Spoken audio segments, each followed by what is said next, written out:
Hello students, welcome back to the online tutorial class.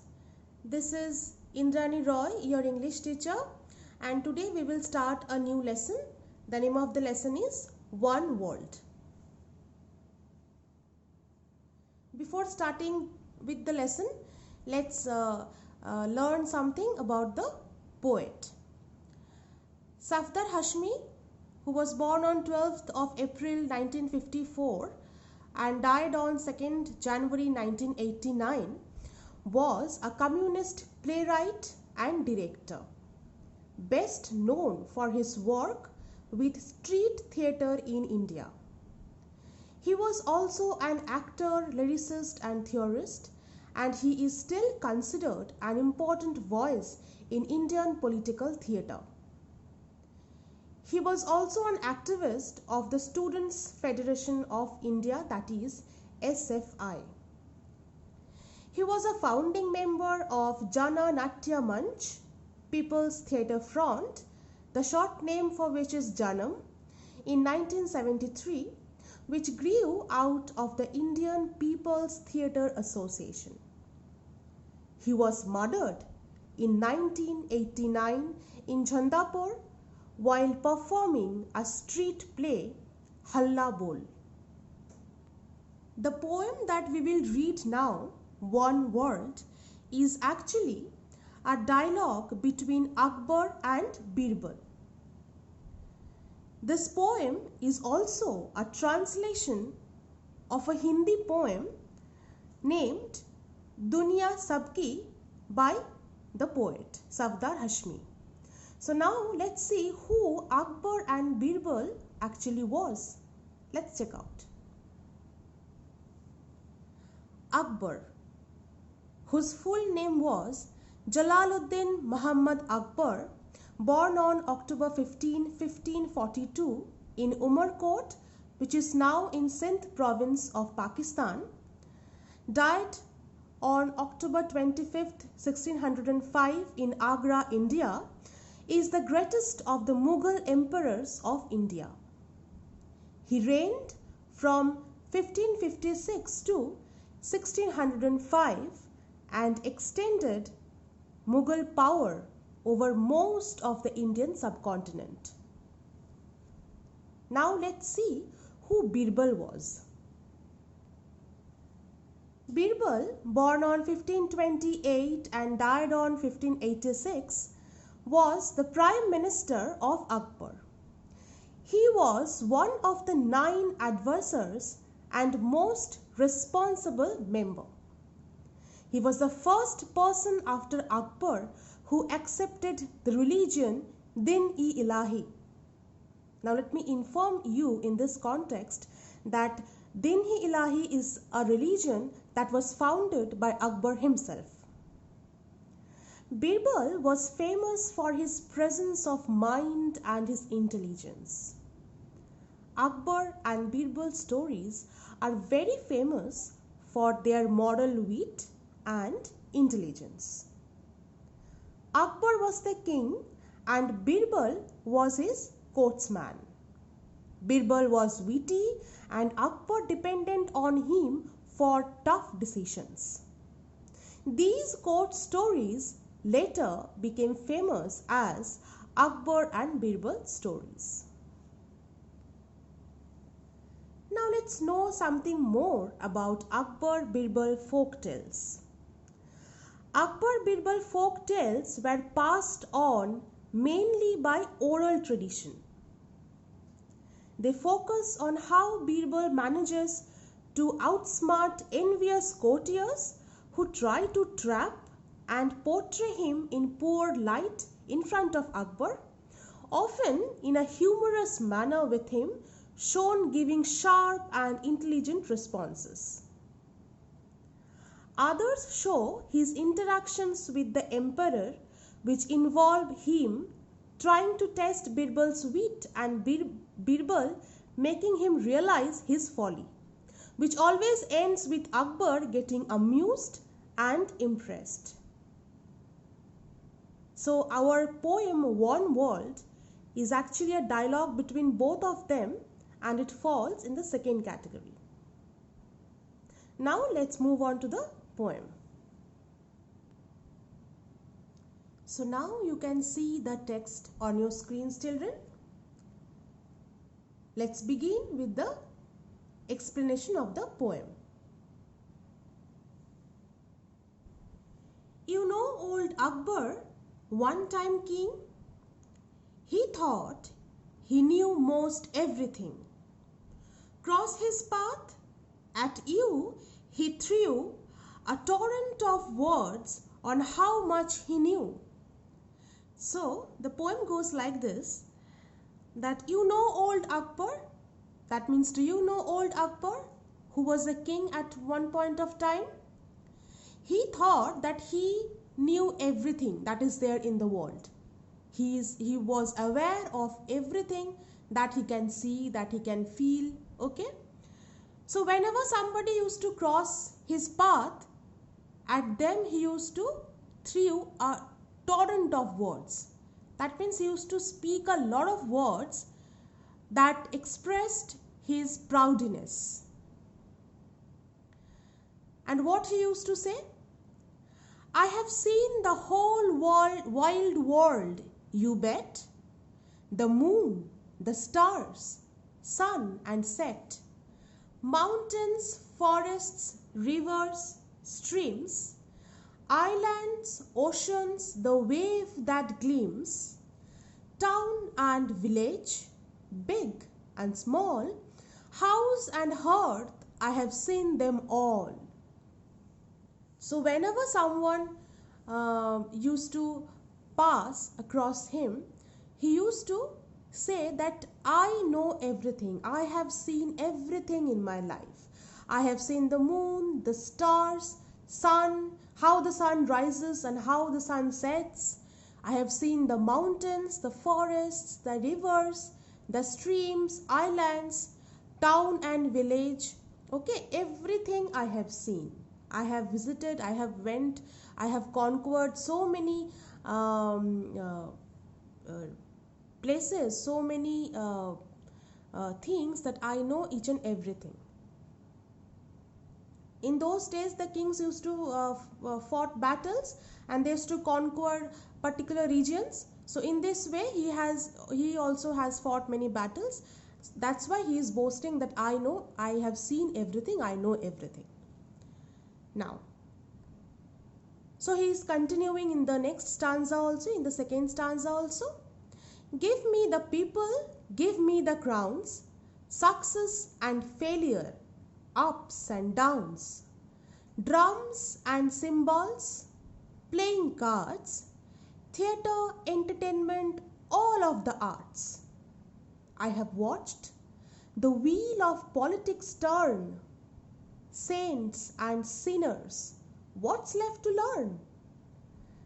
As far as eyes can see, all of this belongs to me. King of the world am I, say I, this one truth nobody dares deny. So can you understand the boastfulness, the proudness that is there in his voice in the second stanza, children? So he is telling that I have seen people, I have seen crowns, I have seen success and failures. I have also seen how the wheel of politics is changing. I have seen the saints and the sinners as well. So there is nothing left for me to learn. As far as I can see, everything that is there belongs to me. And nobody has this audacity to deny that. Okay, so in the first stanza and in the second stanza we can see the boastfulness, the proudy nature of the King Akbar. Now Akbar had a minister. Birbal was his name. Slim, slender, slightly built, ever ready to play the game. So now in this poem, now SAFDER HASHMI is introducing Birbal. Okay, so now Akbar had a minister whose name was Birbal.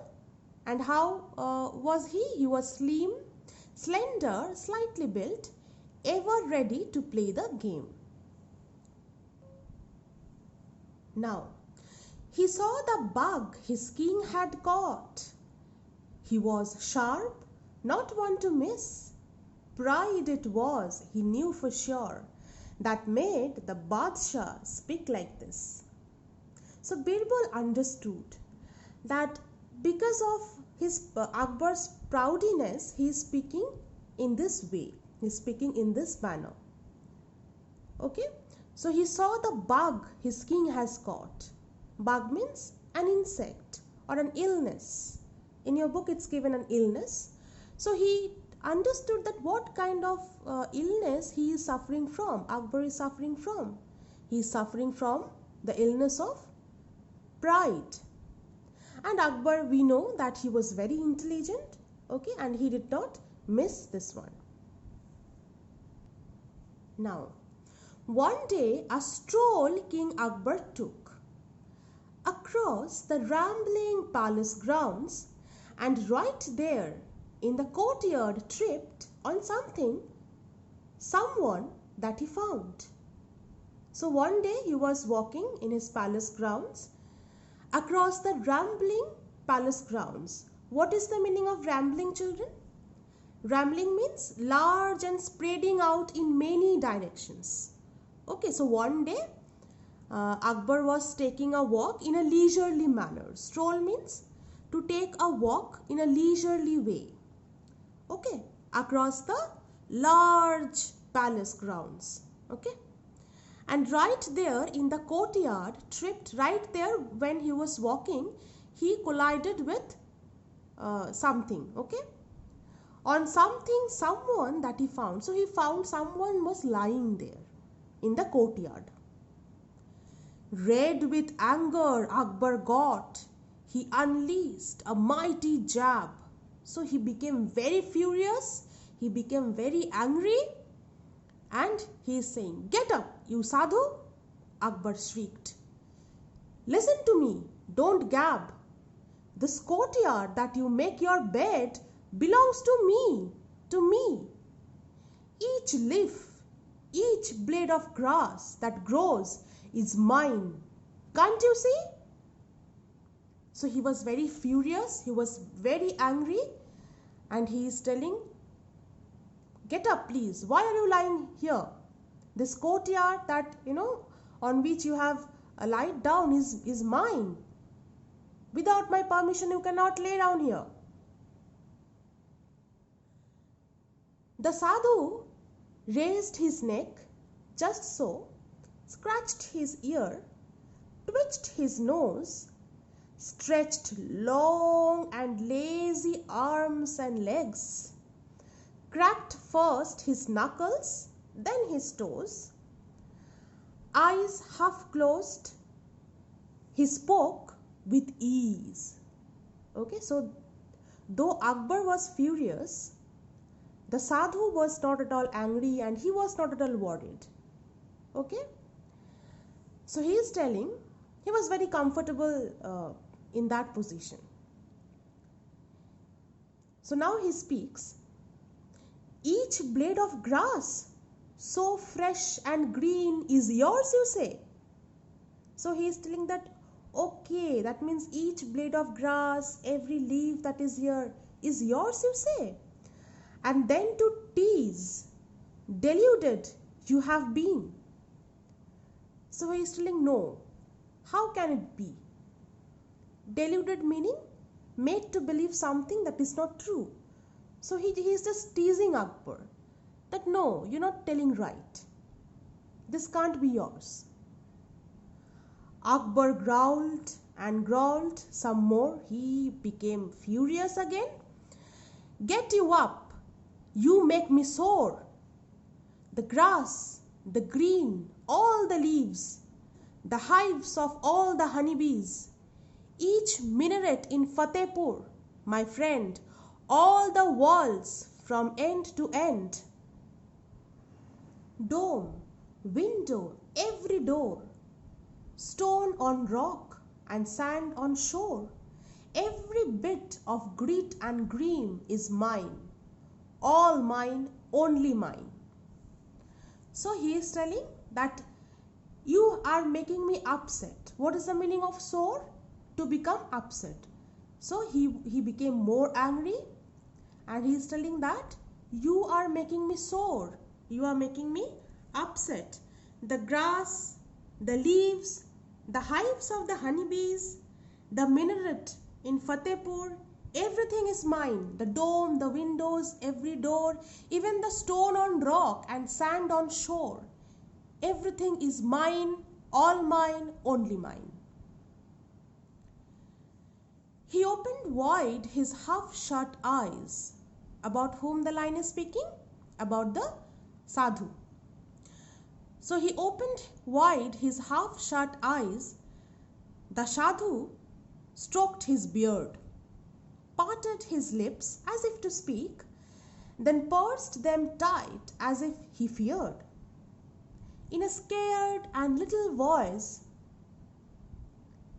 "One question only, sir," he said.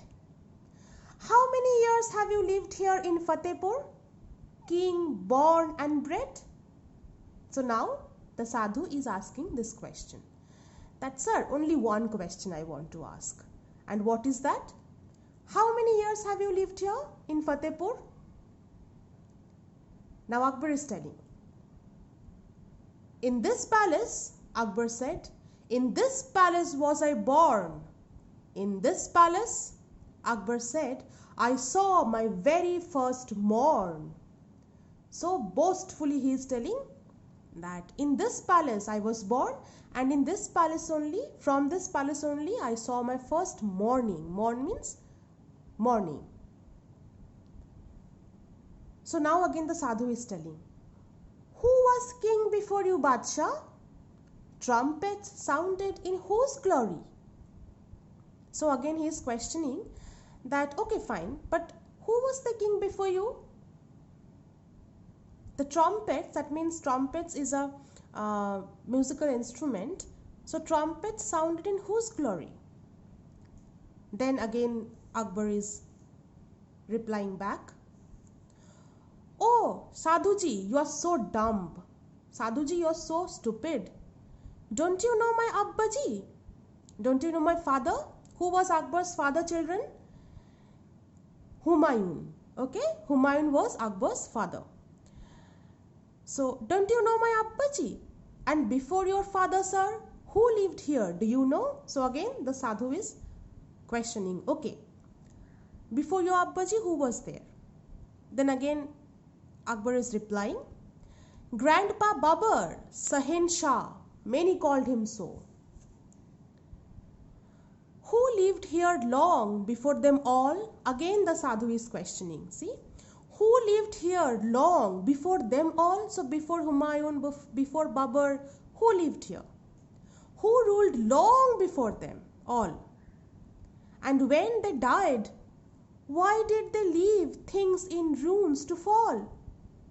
Their palaces, their gardens, their fortresses so tall?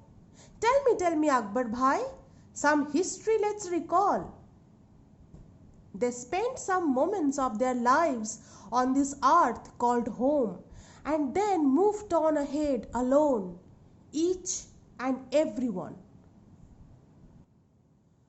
So in this stanza, Birbal is trying hard to make Akbar realize his folly in speaking, in such a boastful way, in such a proudy manner. That's why he is asking so many questions. That now you are the king, but before you there must have been someone. And before your father, there were also many kings. But when they died, did they take all the fortresses, all the palaces, everything that they built in their lifetime? No. They went alone. They died alone. So that's why he is telling their palace. And why they died? When did they leave things in ruins to fall? Their palaces, their gardens, their fortresses so tall? Why did they leave all these things and died alone? Tell me, Akbar bhai, some history let's recall. They spent some moments of their lives on this earth called home, and now he is giving the reason that they came to this earth, they spent some moments of their lives on this earth called home, and then they moved on ahead alone, each and every one. Okay, so they cannot say that as I have built this fort, this is only mine, and after death also they cannot take the things with them. Okay, now Akbar will realize his mistake. You are right, said Akbar Badshah.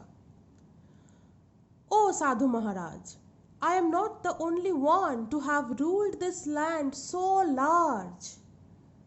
So now he is realizing that he is not the first king to rule this large land.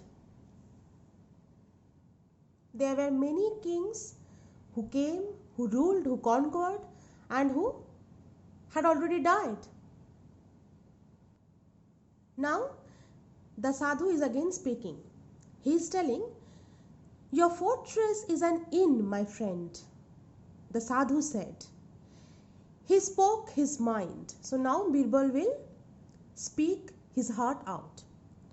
Where you may sit and rest a while, and when you go, you leave behind not just your palace, but this world, an inn it is. Some take to rest, where people going to and fro use as they will just for a break. So he is telling that your fortress, your palace, it is just an inn. We come here for a while, we stay here for a while, and then we not only leave our palaces and everything, but also we leave this entire world. So we cannot take anything with us. When a person dies, he dies alone.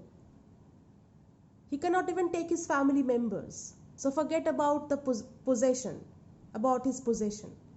House, car, money, etc., etc. So what proof do you have to say all this belongs to only you? So Sadhu is telling that when you will die alone. So how will you take this? All this, your palaces, your fortresses, everything that you are demanding. What proof do you have that, which proves that this everything is yours? All this that you are demanding is yours? Nothing is yours, not one thing. Not house, nor palace or shoe. Not the grass, not the leaves, nor the hives of honeybees. Nor minaret or mighty wall, domes, windows, doors so tall. Not one item in this world is yours, my lord. My king, think about it for a moment. It's a pretty simple thing. Akbar Badshah was dumbfounded. He was totally surprised, astonished. Nothing could he say, for he at last had understood the key of life this day. The world belongs to everyone or else to none at all. So at last Akbar realized that this world is for everyone. If I am having right on a particular thing, then everyone, those who are living in this world, is having that right too.